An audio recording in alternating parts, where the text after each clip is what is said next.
প্রায় ৩ যুগ পর ভোট উৎসব দেখছে চট্টগ্রাম বিশ্ববিদ্যালয়।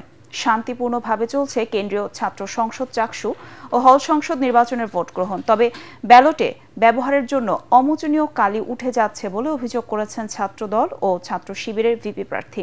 তাদের দাবি, নির্বাচনে কারচুপির আশঙ্কা ও বহিরাগতরা ক্যাম্পাসে ঢুকছে। এতে নির্বাচন প্রশ্নবিদ্ধ হতে পারে বলেও তাদের আশঙ্কা।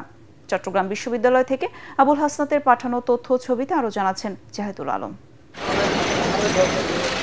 চট্টগ্রাম শহর থেকে ২২ কিলোমিটার দূরে পাহাড় ও প্রাকৃতিক পরিবেশে ঘেরা এই বিশ্ববিদ্যালয় ক্যাম্পাস সকাল থেকে উৎসব মুখর।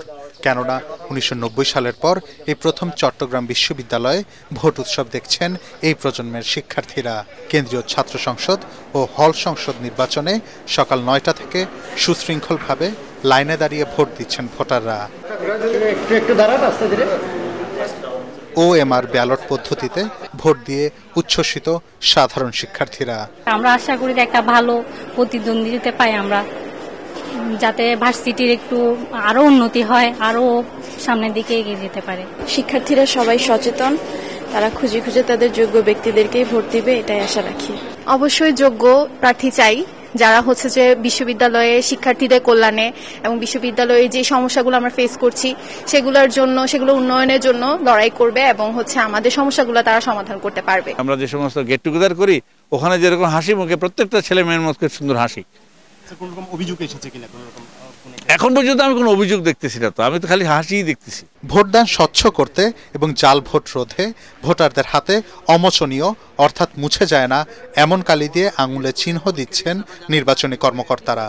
তবে বিশ্ববিদ্যালয়ের আইটি ভবনে ভোট দিতে গিয়ে এই কালির মান ও কার্যকারিতা নিয়ে প্রশ্ন তুলেছেন ছাত্রদল ভিপি প্রার্থী। যে আমাদের ভোটারদেরকে যে ভোটাধিকার প্রয়োগ করার পর যেন দ্বিতীয়বার আর ভোট দিতে না পারে, সেটার জন্য একটা সিম্বল দেওয়া হচ্ছিল কালো কালি দিয়ে। কিন্তু দেখেন, আমি একটু আগে কয়েক সেকেন্ড আগে ভোট দিয়ে নামলাম, অথচ আমার হাতে কিন্তু কোনো কালি নেই। এটা কয়েক সেকেন্ডের মধ্যে কিন্তু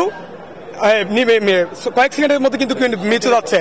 তো এই প্রক্রিয়া যদি হয়, তাহলে একজন ভোটার একাধিকবার কিন্তু ভোট প্রয়োগ করার একটা সম্ভাবনা তৈরি হয়েছে। সেখানে কিন্তু আপনার অনিয়ম এবং কারচুপির একটা সম্ভাবনা রয়েছে। অন্যদিকে ছাত্র শিবিরের ভিপি প্রার্থী বহিরাগতরা ক্যাম্পাসে ঢুকছে বলে অভিযোগ করেন। একই সাথে ভোট গ্রহণে অব্যবস্থাপনার কথাও তুলে ধরেন তিনি। যিনি ভোটার, তিনি ভোট দেওয়ার পূর্বে OMR শিট নেওয়ার পূর্বে সেখানে একটা সিগনেচার দিচ্ছে। তো আমাদের কাছে তথ্য আসছে, নির্বাচন কমিশন প্রথমের দিকে যে ভোটগুলো গ্রহণ করেছে, এই ভোটগুলো গ্রহণ করার পরে সে সকল ভোটারদের সিগনেচার নেওয়া হয়নি। আমার মনে হয়, আমি জানি না এটা নির্বাচন কমিশন কনসিয়াসলি জানেন কিনা, কেন তারা এত বড় ভুল করতে পারেন, কিভাবে করতে পারেন। নির্বাচন অবাধ, সুষ্ঠু ও নিরপেক্ষ করতে বিশ্ববিদ্যালয় ও আশেপাশের এলাকায় গড়ে তোলা হয়েছে কঠোর নিরাপত্তা বলয়। মাঠে রয়েছেন 5 জন নির্বাহী ম্যাজিস্ট্রেট, বিশ্ববিদ্যালয়ের নিরাপত্তা শাখা, police, RAB, fire service, reserve ও স্ট্রাইকিং ফোর্স, গোয়েন্দা সংস্থা, BNCC এবং rover scout. Bureau report, ATN Bangla.